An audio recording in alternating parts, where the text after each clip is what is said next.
بسم اللہ الرحمن الرحیم ایاک نعبد و ایاک نستعین۔ میرے پاکستانیوں، جب 70 کی دہائی میں جب میں کرکٹ کھیلتا تھا اور ہم یہاں پاکستانی سوچتے تھے کہ کون سا ملک ہے جو کہ مڈل ایسٹ کے اندر جدھر انسان جائے چھٹیوں کے لیے یا جس کی مثال دی جاتی تھی، تو آج آپ کو حیرت ہوگی سن کے کہ لوگ لبنان کی مثال دیتے تھے۔ آج دبئی کے لوگ بات کرتے ہیں کہ جی چھٹیوں کے لیے دبئی جانا ہے، تو 70 اور کافی دیر تک بلکہ 80 کی دہائی کی شروع میں سب بات کرتے تھے بیروت جانے کا۔ سب سے خوشحال علاقہ تھا، سارے مڈل ایسٹ سے، دبئی سے، یو اے ای سے، سعودی عربیہ سے سب لوگ بیروت کا سوچتے تھے کہ وہ ایک ایسی جگہ تھی جدھر لوگ جاتے تھے، خوشحالی تھی وہاں، ان کی جو سٹینڈرڈ آف لیونگ، ان کا جو پر کیپٹا انکم تھا، اوسط آمدنی، وہ سب سارے علاقے سے بہتر تھی۔ پھر کیا ہوا؟ آج لبنان دنیا میں غریب ترین ملک بن چکا ہے۔ آج 70% لبنان کی جو آبادی ہے وہ غربت کی لکیر سے نیچے چلی گئی ہے۔ آج لبنان کے اندر جو پیسے والے لوگ ہیں، جو پروفیشنلز ہیں، وہ ملک چھوڑ کے چلے گئے ہیں۔ آج لبنان کے اندر جو لوگ جو فیکٹریاں لگاتے تھے، جو انڈسٹری لگاتے تھے، وہ اپنا پیسہ باہر لے گئے ہیں اور دوسرے ملکوں میں چلے گئے ہیں۔ آج وہ آپ کو دبئی میں ملیں گے، آج ابو ظہبی میں لبنان سے لوگ ملیں گے، آج وہ یورپ میں چلے گئے ہیں۔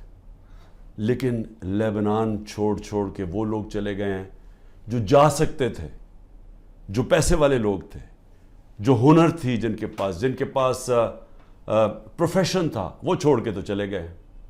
رہ کون گیا؟ وہ لوگ جو باہر نہیں جا سکتے،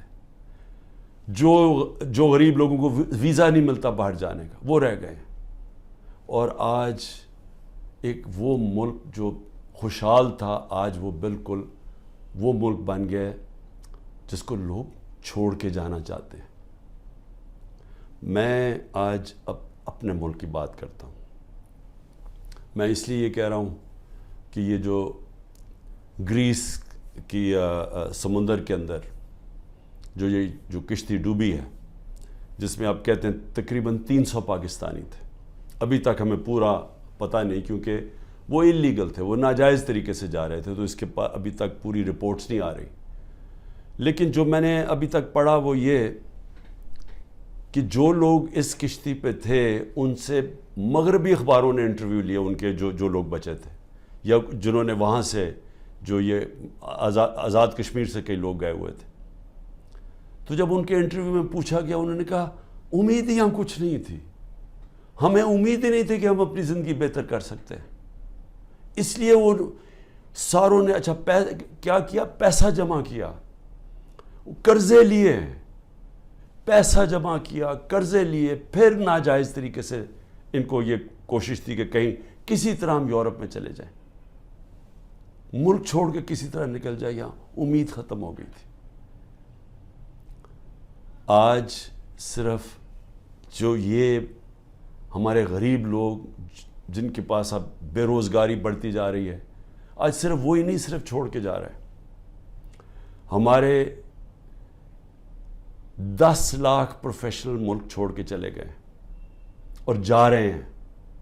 میں نے اپنے ہسپتال کی مثال اس لیے دی کیونکہ جو کینسر ہسپتال میں اسپیشلسٹ ہوتے ہیں، دنیا میں ڈیمانڈ ہوتی ہے، دنیا میں کہیں جائیں تو جتنے ہم ان کو تنخواہ دیتے ہیں 4-5 گنا زیادہ تنخواہ مل سکتی ہے وہاں۔ تو 10% ہمارے کنسلٹنٹ شوکت خان ہم سے چھوڑ کے چلے گئے ہیں یا جانے والے ہیں، کیونکہ امید چلی گئی ہے ان کو۔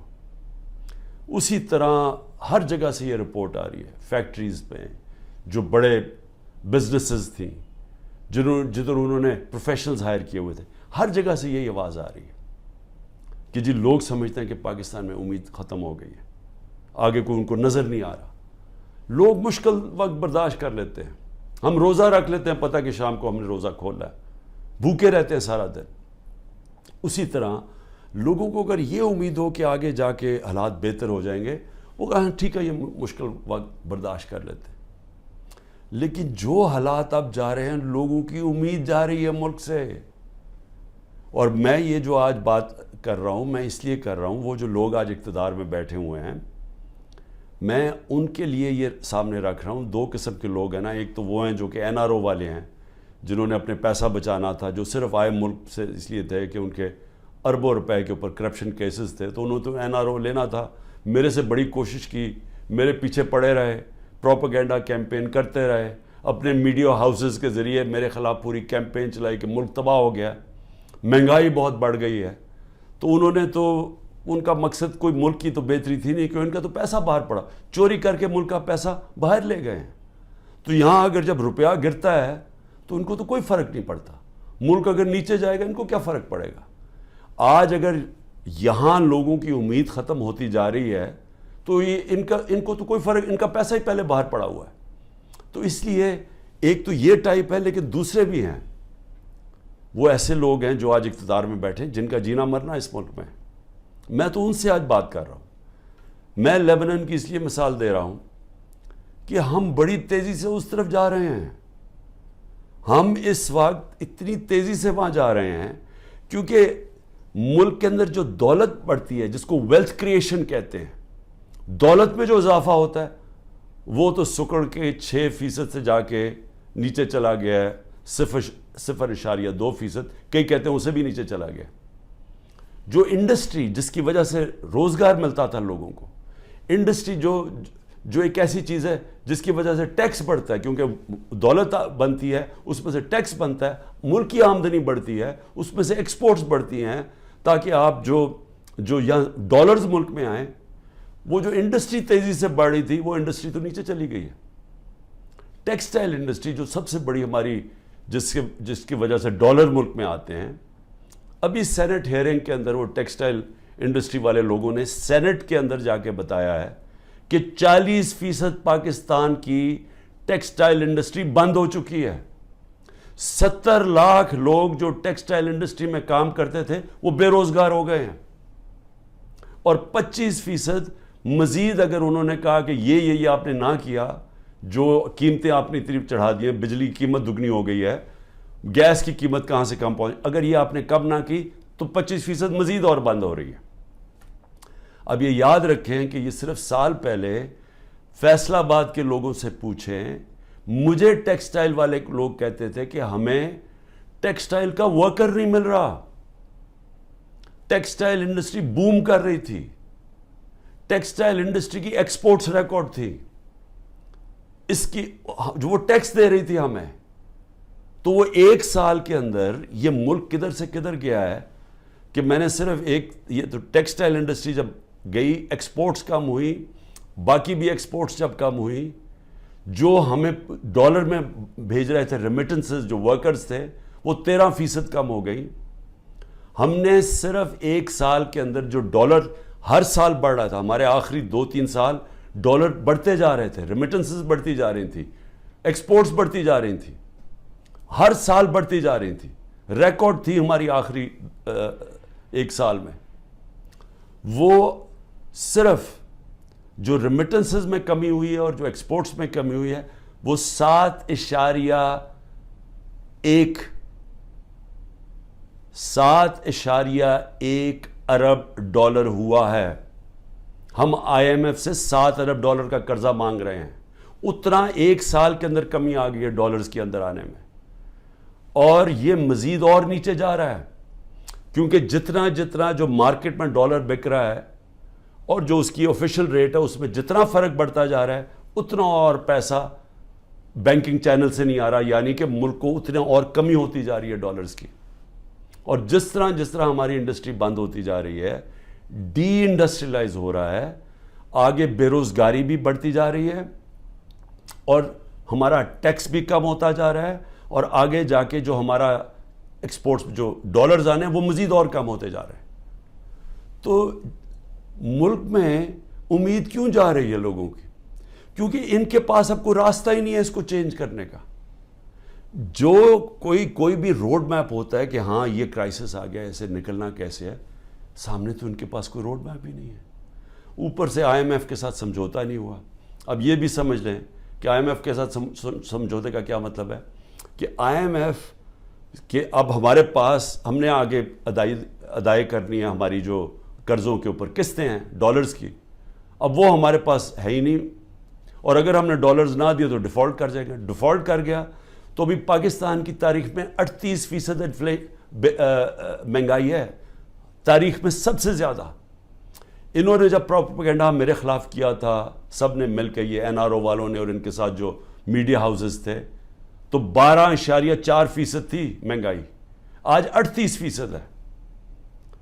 تو مہنگائی بھی بڑھ گئی ہے, بے روزگاری بھی بڑھ رہی ہے, ساتھ ساتھ امید بھی ختم ہو گئی ہے. یہاں سے لوگ باہر جا رہے ہیں, پروفیشنلز باہر جا رہے ہیں. جو ایک ملک کی ریڑھ کی ہڈی ہوتی ہے, جو ملک میں پروفیشنلز ہوتے ہیں, جب وہ چھوڑ کے چلے جائیں تو ملک آگے کیسے بڑھے گا؟ کس نے آ کے انڈسٹری لگانی ہے؟ اور جب روپیہ گرتا جا رہا ہے تو لوگ ڈالرز پکڑ کے بیٹھ گئے ہیں, سرمایہ کاری کس نے کرنی ہے؟ تو آگے تو کوئی امید ہی نہیں ہے. تو میں آج یہ سب سے پوچھ رہا ہوں, یہ جو ہمارے طاقت میں لوگ بیٹھے ہوئے ہیں, کیا ان کو نہیں نظر آ رہا ہے یہ کیا ہو رہا ہے؟ اور کیا ان کا تو مجھے سمجھ آتی ہے, یہ NRO والے یہ جو سارے مل کے بیٹھے ہوئے ہیں اپنی چوری بچانے جو آئے تھے, کیونکہ ان کا تو مقصد ہی صرف پیسہ بچانا ہے اپنا. لیکن جنہوں نے ملک کو بچانا ہے اور جن کے اوپر جن کا جینا مرنا اس ملک میں ہے, کیا ان کو نہیں نظر آ رہا یہ کیا ہو رہا ہے؟ اور یہ جو حربے استعمال کیے جا رہے ہیں, میں اب آگے یہ بھی سوال پوچھوں, کبھی تو ایک ہی پلان نظر آ رہا ہے. پلان یہ ہے کہ عمران خان کو راستہ کیسے روکنا اقتدار میں آنے سے, یہ بس پلان ہے. سارے اداروں کو لگایا ہوا ہے کہ عمران خان کو فیل کیسے کرنا ہے. سارے, چاہے FIA, نیب, اینٹی کرپشن, وہ جو FBR, یعنی اپنی ایجنسیز, بس پولیس, مقصد کیا ہے جی کہ کسی طرح عمران خان کا راستہ روکنے کے لیے ظلم کرو لوگوں کو. جو عمران خان کے رشتہ دار ہوں, چاہے وہ ہماری پارٹی کے اندر لوگ ہوں, ٹکٹ ہولڈرز ہوں, ٹکٹ ہولڈرز کے رشتہ دار ہوں, سب کے اوپر ایک ظلم کا نظام شروع ہوا ہے. آڑ لی ہوئی ہے اس کی, یہ جو 9 مئی کی, جو ہم سب کہہ رہے ہیں کہ تحقیقات ہونی چاہیے جنہوں نے کیا ہے, اس کے اوپر کوئی انڈیپینڈنٹ انویسٹیگیشن نہیں کرنی. وہ خود ہی فیصلہ کر لیا ہے, پہلے سے پلان ہوا تھا کہ جناب یہ آپ نے یہ کرنا ہے, یہ 4-5 جگہ آگ لگے گی, اور اس کے آڑ میں لے کے تحریک انصاف کے پیچھے اور عمران خان کو غدار کہہ دو اور ان کے اوپر ساری پارٹی کو بند کر دو. تو خیر سختی تو پہلے سے شروع ہوئی تھی, یہ تو پہلی دفعہ تو نہیں, یہ تو 25 مئی پچھلے سال سے ہمارے اوپر سختیاں شروع ہوئی تھیں. لیکن ایک اور لیول کی سختی شروع ہو گئی ہے, لوگوں کے گھروں میں گھستے ہیں, یعنی چلیں گھر توڑ دیا, چلیں لوگوں کو جیلوں میں ڈال دیا, چلیں یہ بھی ٹھیک, لیکن گھر کی عورتوں سے جو ہو رہا ہے, مجھے ابھی تک بچوں سے جو ہو رہا ہے, میں تو ابھی تک یہ میرے ذہن میں یہ پوری طرح چیز اس کی کوئی مجھے سمجھ ہی نہیں آ رہی. میں اس کو سمجھنے کی کوشش کر رہا ہوں کہ یہ کون سا ذہن ہے جو یہ کر رہا ہے کہ لوگوں کے بچوں کے اوپر, اسکول کے بچوں کے اوپر ان کی دھمکیاں دیتے ہیں, عورتوں کے اوپر. اب یہ ڈاکٹر طاہر ایکس منسٹر رہ چکا مشرف کے دور میں, وہ ساری میڈیکل کمیونٹی جاتی ہے اس ڈاکٹر کو. اس نے اپنی پوری کہانی لکھی ہے کہ کہتا میں گھر میں مجھے پتہ ہی نہیں تھا, نہ میں کسی مظاہرے میں شرکت کی ہے, گھر میں آئے, مجھے اٹھایا, گھر میں توڑ پھوڑ کی, بیوی کو بٹ مارے, بندوق کے بٹ مارے بیوی کو, اس کو جا کے چکی میں ڈال دیا, جو کہ وہ سزائے موت والے قیدیوں کو ڈالتے ہیں. وہ اس کے 2 مریض تھے, ایک مرگی کی مریض تھی, ایک اس کو سٹروک ہو چکی تھی. وہ ڈاکٹر تھا, 10 دن اس کو وہاں بند کر دیا. یعنی کوئی اس میں, یعنی ایسے کوئی حیوانوں کے آرڈرز دیے ہوئے ہیں کہ جو ملے اس کو پکڑ کے یہ ظلم شروع کر دو اس کے اوپر. لیکن عورتوں کے اوپر, اس کی بیویوں کو بٹ مارے. وہ کہتا, اس نے اپنا لکھا ہے, کہتے چلیں ٹھیک ہے, مجھے کیا, مجھے اٹھا کے مجھے کھینچ کے جس طرح کے کوئی مجرم ہوتا ہے گھر سے نکالا انہوں نے, اور جس طرح گھسے رات کے 3 بجے. لیکن وہ بیوی کو بٹ مارنا, اس کے زخم کیے ہوئے ہیں. اور اسی طرح سارے یہ کہانیاں آتی ہیں کہ گھروں میں بیویوں, عورتوں سے, عثمان ڈار کی والدہ سے بدتمیزی, اس کو دھکے دے رہے ہیں. یعنی یہ ہمارا دین تو خیر, یعنی وہ نبی صلی اللہ علیہ وسلم نے وہ ہدایتیں کی ہوئی تھیں کہ مخالفوں کے خلاف جنگ کے دوران, وہ بھی جنگ مخالف کے دوران, مخالف کے ساتھ, نہ ان کی عورتوں کو کچھ ہاتھ لگانا ہے, نہ ان کے بوڑھوں کو, نہ ان کے بچوں کو. یہ ہدایت تھی جنگ کے دوران. تو یہاں تو اپنے لوگوں سے کیا جا رہا ہے. ہم پڑھتے تھے یہ اخباروں میں کہ جی مقبوضہ کشمیر میں اس طرح گھروں میں گھستی ہے ہندوستان کی فوج. فلسطینیوں سے سنتے تھے, لیکن وہاں بھی عورتیں بچوں سے اتنا نہیں ہم نے سنا جو اب ہو رہا ہے. تو میں اس سے کیا, یعنی اس سے حاصل کیا ہوگا؟ یہ جو ظلم کر رہے ہیں لوگوں کے گھروں میں, گھر توڑ رہے ہیں, بزنسز بند کر رہے ہیں, آگے بے روزگاری ہے, لوگوں کی بزنسز بند کر رہے ہیں, وہ لوگ بے روزگار. اچھا پھر نوکروں کو اٹھا کے لے جاتے ہیں. مجھے ابھی یہ نہیں سمجھ آئی, وہ بیچارے نوکر جو اپنی بیوی بچوں کا پیٹ پال رہے ہیں, ان کو اٹھا کے لے جاتے ہیں اور ان کو مارتے ہیں, ان کے اوپر ظلم کرتے ہیں. میری بہن کا نوکر 20-25 سال سے ہمارا ہوتا تھا یہاں زمان پاک میں, رحیم خنسامہ جو تھا, اس کو میری بہن کے گھر آ کے اس کو اٹھا کے لے گئے, اس کے ڈرائیور کو بھی, لیکن اس کو انہوں نے ایسا بند کمرے میں رکھا, پتہ نہیں ابھی تک وہ وینٹیلیٹر سے اترا یا نہیں. 3 ہفتے وہ وینٹیلیٹر پہ رہا ہے. 3 ہفتے وہ اپنی زندگی موت کی جنگ لڑتا رہا ہے. تو غریبوں سے بھی ظلم. تو اس سے کیا, اچھا اب اس سے کیا حاصل کیا ہو رہا ہے؟ میرا یہ اگلا سوال ہے. 400 ہمارے ٹکٹ ہولڈرز پنجاب میں جن کو میں نے ٹکٹ دیا, تقریباً 400 ہیں, 40 صرف چھوڑ کے گئے ہیں. سب گھروں سے باہر ہیں, سب چھپے ہوئے ہیں, سب کی بزنسز کے اوپر اٹیک کر رہے ہیں, رشتہ داروں کے اوپر اٹیک کر رہے ہیں, بچوں پہ کر رہے ہیں کہ انہوں نے بچے باہر بھجوا دیے, لیکن وہ چھوڑ نہیں رہے. تو سوال میں یہ پوچھتا ہوں کہ یہ جو ظلم کر رہے ہیں اس سے کیا فائدہ ہو رہا ہے؟ سوائے نفرتیں بڑھنے کے مجھے بتائیں فائدہ کیا ہو رہا ہے؟ جو بھی یہ پالیسی کر رہا ہے نا, اس پہ کوئی عقل نہیں ہے, اس کو کوئی پولیٹکس کی نہیں سمجھ, اس کو تاریخ کی نہیں سمجھ, وہ زیادہ پڑھا لکھا آدمی نہیں ہے, یہ کوئی احمق یہ چیزیں کروا رہا ہے. سوائے نفرت کے بڑھنے کے اور یہ ظلم کرنے کے, اس سے فائدہ کیا ہو رہا ہے؟ کیونکہ لوگ تو چھوڑ نہیں رہے. جو چھوڑ کے گئے ہیں, آپ نے یہ نہیں, مجھے نقصان نہیں پہنچایا جو چھوڑ کے گئے ہیں, آپ نے ان کے کریئر ختم کر دیے, آپ ان کی پولیٹکس ختم کر دی ہے. جو چھوڑ کے گیا اس کی پولیٹکس ختم ہے. اور یہ سوال پوچھیں گے کیوں نہیں چھوڑ کے جا رہے؟ ان کو بھی پتہ ہے, ان کو پبلک کا پتہ ہے کہ جس وقت وہ چھوڑ کے گئے پبلک ان کو ووٹ نہیں ڈالے گی, ان کو بھی پتہ ہے. لیکن ان کے اوپر فائلیں بنائی ہوئی ہیں, کئیوں کو چھوڑ دیا جو چلے گئے ہیں. لیکن آگے میں صرف اب آگے پوچھتا ہوں کہ مجھے کیا نقصان پہنچا رہے ہیں؟ مجھے میری بہنوں کے اوپر اور بھی رشتہ داروں کے اوپر انہوں نے کیا ہے, یہ اسی طرح کی سختی کی. سب بیٹھے ہم سہ رہے ہیں سب. میرے گھر ابھی تک سیکیورٹی کا جو چیف تھا وہ ابھی تک غائب ہوا ہے, اس کو اٹھا کے لے گئے. یہاں سے وہ آئے بچے بیچارے سوشل میڈیا کے پرسوں, ان کو پکڑ کے لے گئے. وکیل میرا آیا جو اس کا کوئی تعلق ہی پارٹی سے نہیں تھا, وہ اور اس کے ڈرائیور کو اغوا کر کے لے گئے, وہ رات تک اس کو رکھا. تو کیا میں اس سے ڈر جاؤں گا یا پیچھے ہٹ جاؤں گا؟ کیا مجھے اس سے, یہ جو کیسز ہیں, قتل کا کیس میرے اوپر کر دیا, میری بہن کے اوپر کیس کیا ہوا ہے اینٹی کرپشن نے, 6 ارب کی زمین لیا میں لیا اس نے جب میں پرائم منسٹر تھا. یعنی ایسے ڈفر ہیں لوگ, میں واقعی یہ ڈفر ہی ہوں گے. وہ اینٹی کرپشن سے کیس کروایا, وہ اس نے چیک سے پیسے دیے تھے, اور پیسے کتنے تھے؟ 6 کروڑ کی زمین تھی, 75 لاکھ اوپر ٹیکس دیا ہوا ہے. وہ چیک سے سارا دیا ہے, وہ چیک کے نمبرز ہیں, چیک کی ڈیٹ ہے, اور وہ کب دیے ہیں وہ میری بہن نے وہ کب یہ پراپرٹی خریدی؟ جب حمزہ شریف پنجاب کا چیف منسٹر تھا، میں پرائم منسٹر ہی نہیں تھا تب. تو اب سوچ لیں کہ یہ کس سطح کے اوپر پہنچ گئے ہیں کہ 160 کیسز ہو گئے میرے پر. کیا میں پیچھے ہٹ گیا ہوں؟ کیا میں پیچھے ہٹ جاؤں گا؟ میں تیار بیٹھا ہوں. مجھے پورا پتا ہے کہ انہوں نے جیل کا پلان بنایا، میں تیار ہوں جیل کے لیے. لیکن اس سے کیا ہوگا؟ جب میں جیل چلا جاؤں گا ڈسکوالیفائی کر دیں گے مجھے. اتنے کیسز ہیں، کبھی بھی کر سکتے ہیں. اس سے کیا ہوگا؟ یہ میری آج بات یاد رکھ لیں، کیونکہ آپ کو پولیٹکس کی سمجھ نہیں ہے. یہ پولیٹیکل انجینئرنگ بار بار فیل ہو چکی ہے.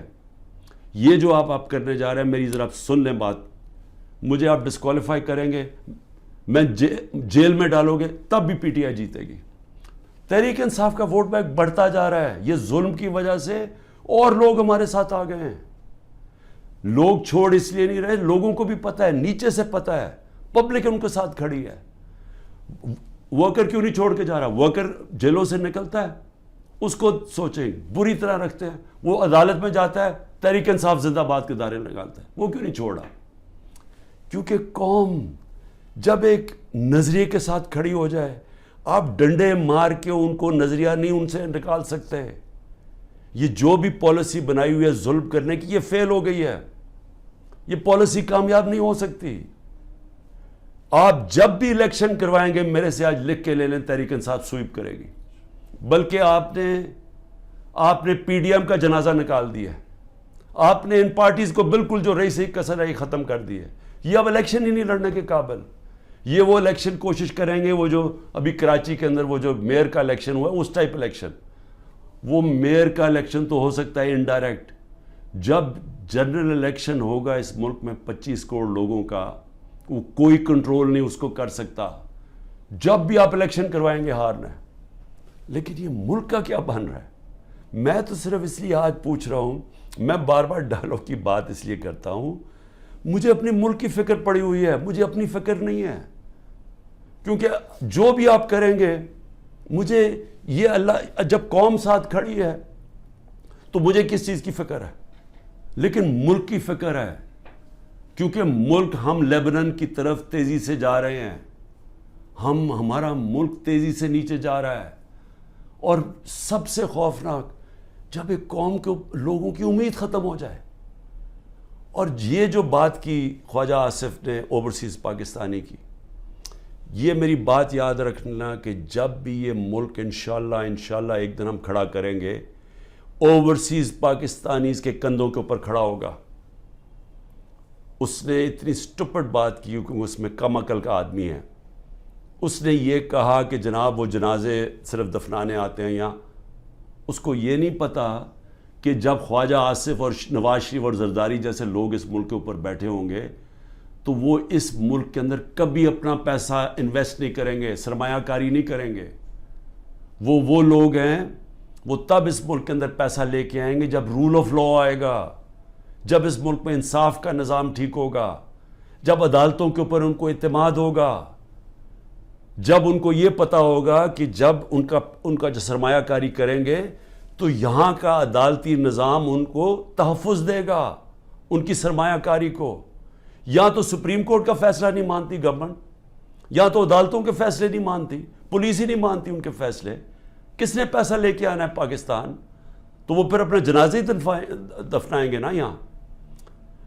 اصل میں پیسہ پڑا ہوا ہے، ورکرز ہمارے ریمیٹنسز آتی ہیں ہماری مڈل ایسٹ سے، سعودی عربیہ سے، یو اے ای سے سب سے زیادہ. لیکن جو سرمایہ کاری سب سے زیادہ آئے گی وہ آئے گی امریکہ اور یورپ سے اور برطانیہ سے، کیونکہ ان کے پاس اصل پیسہ پڑا ہوا ہے. صرف 16,000 پاکستانی امریکن ڈاکٹرز کے جو ورتھ ہے وہ $200 ارب ہے. تو جب ہم ماحول ٹھیک کریں گے تو وہ پیسہ آئے گا. یہاں تو جنگل کا قانون ہے. یہاں جو حالات دیکھ رہے ہیں، یہاں تو لوگ چھوڑ کے جا رہے ہیں ملک. تو پیسہ کس نے لے کے آنا ملک میں؟ تو ہم تو وہ چیزیں کر رہے ہیں جس سے ملک کو ہم تباہی کی طرف دھکیل رہے ہیں. ہم تو وہ دشمنوں کا کام کر رہے ہیں سکل پاکستان میں. اس لیے میں آخر میں کہتا ہوں، ابھی بھی وقت ہے، بات چیت کریں. اگر تو آپ کے پاس کوئی گیم پلان ہے کہ عمران خان کو اگر ہم نکال کے تو ہمارا ملک ٹھیک ہو جائے گا، وہ مجھے بتائیں، میں پیچھے ہٹ جاتا ہوں. لیکن اگر گیم پلان صرف یہ ہے کہ عمران خان راستے سے ہٹ جائے کیونکہ یہاں لوگوں کو اپنی ذاتی فائدے نظر آ رہے ہیں، لوگ اپنے NRO مل جائے گا لوگوں کو، یا لوگوں کو اپنی پوزیشنز کی فکر پڑی ہوئی ہے، اگر صرف اس لیے عمران خان کو ہٹانا ہے تو عمران خان تو راستے سے نہیں ہٹے گا. عمران خان بیٹھا ہے یہاں، جو کرنا کرو. لیکن ملک، ہمارا ملک کبھی بھی معاف نہیں کرے گا. یہ تاریخ نوٹ کر رہی ہے جو لوگ کر رہے ہیں اس ملک کے ساتھ، جو انہوں نے حکومت گرا کے سازش کے تحت جو کیا ہے ملک کے ساتھ، یہ سارا تاریخ کا حصہ بن گیا اور یہ قوم بھولے گی نہیں ان کو. پاکستان پائندہ باد.